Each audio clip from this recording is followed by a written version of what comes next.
percent plunge. And then we saw the big home builders coming out and saying, like Lennar, they were going to offer super low rates to move inventory. So do we need to do something more government stimulus to stop housing from plunging and bringing the whole economy into a double-dip recession? Mark Calabria is the director of financial regulation studies at the Cato Institute. He's also a former deputy assistant secretary for regulatory affairs at the U.S. Department of Housing and Urban Development, or HUD. John Taylor is the president and CEO of the National Community Reinvestment Coalition. All right, you have long titles. Okay, gentlemen, let's get to it. And let me start with you, John Taylor, because obviously the new homebuyer tax credit worked, and it got extended at the end of last year. And when it went away, it's pretty clear that buying, at least for the month after, really took a nosedive. Is that fact, in and of itself, justification to throw more money at the housing problem? Well, you know, I think your reading of it is correct, but it is a short-term reading, so I wouldn't necessarily jump to a conclusion that it's conclusive that it worked, but it's not going to continue to work, even though they stopped the program. But look, we saw the evidence that offering a tax credit for first-time home buyers actually increased the amount of people willing to go into the market, and that's a good thing. And I think what we want to do is encourage more home sales. And but for this tax credit, you know, folks aren't taking some of the inventory. Now we have an 11-month inventory of vacant housing, and normally it is a 2-month inventory. Right.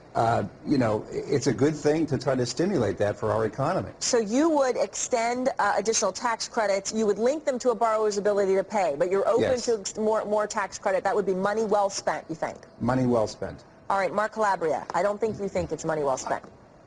I don't think it's money well spent, and I guess I would argue a little bit with, you know, we could argue what does worked mean. I think it worked in terms of it moved sales from the future into, you know, earlier part of this year.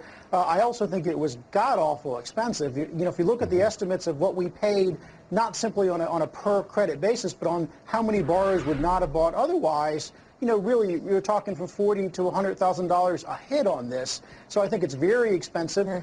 I think the housing market is just like any other market. When you have too much of something, you have excess supply. The way you clear the market is you let prices come down. And I think the public policy rationale that we need to prop up prices at all costs, I think is not only misguided, I think it's harmful. You encourage builders to continue to build more. I mean, we've all read stories about, you know, this builder or that builder pricing just below the foreclosure point and adding to supply. So I recognize that while we're at historic lows in terms of starts, the fact that starts are still even positive is shocking. I mean, we shouldn't be building any more housing right now. We should be clearing out the inventory we got. But and I think ultimately you have a lot of buyers. You have a lot of buyers sitting on the sidelines. You make a convincing case, as does John. But John, let me put the question to you, because I think to really win people over to your side, that we need to spend more money.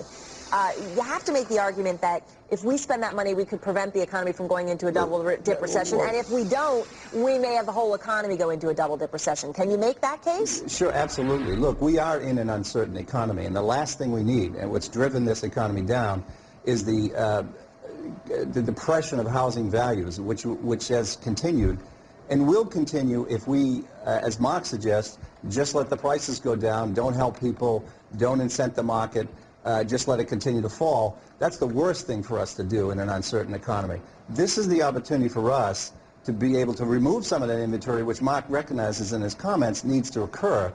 We're not going to be building new houses. We're not going to jumpstart the building industry, the home building industry. There's not going to be equity in houses as long as we continue to have the vacancies we have, the amount of inventory, and we continue to have devalued properties that have no equity in it for people to use to improve their properties or to do consumer spending. So it's critical that we create a floor on this devaluating housing values and begin to turn the corner on that so we can begin to build up this economy.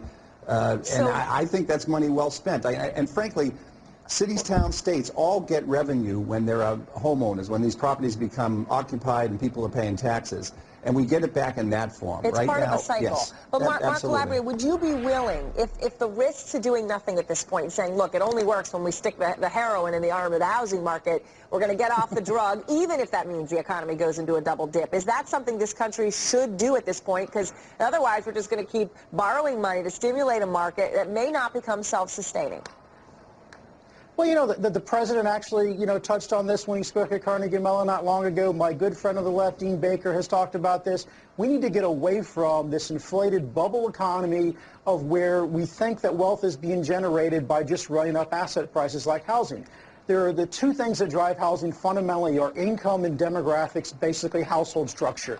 All these tax credits do, all these subsidies do is move around when you buy the housing. I think we need to get back to economy. This is one reason why incomes have stagnated over the last decade, because we borrowed trillions of dollars from the rest of the world and put it not into productive activities, but we put it into bidding up housing prices. We need to get away from a bubble economy. We need to get to an economy that is based on sound fundamentals of building productive things that people actually want. Mark, John, thank you very much. So yes. So yes, there we go. Thank you. All right, two very different sides of the story. Let us know what you think, whether housing needs another shot in the arm or not. If yes, what should we be doing? Email us, streetscience@cnbc.com.